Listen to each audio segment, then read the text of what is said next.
If you want to add or change keyboard language on the Samsung Galaxy A27, first of all, we need to go to Settings. Once you open Settings, we're going to scroll down in here, and you want to open General Management. After going to General Management, over here we should be able to go to Samsung Keyboard Settings, and then tap on Languages and Types. Now over here we can go to Manage Input Languages in order to add a new language that you wish to use on your phone.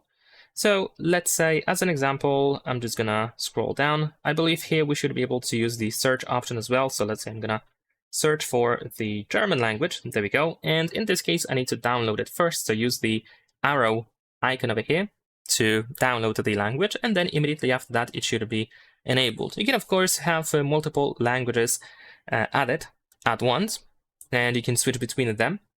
And if you want to, you can, of course, just tap on the switcher for on the previous language that you don't need anymore if you just need one language on your keyboard.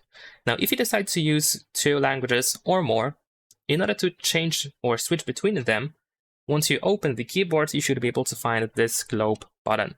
So you can tap on it in order to switch between all different languages that you have added. And on the spacebar, you can see which language is being used at this given moment.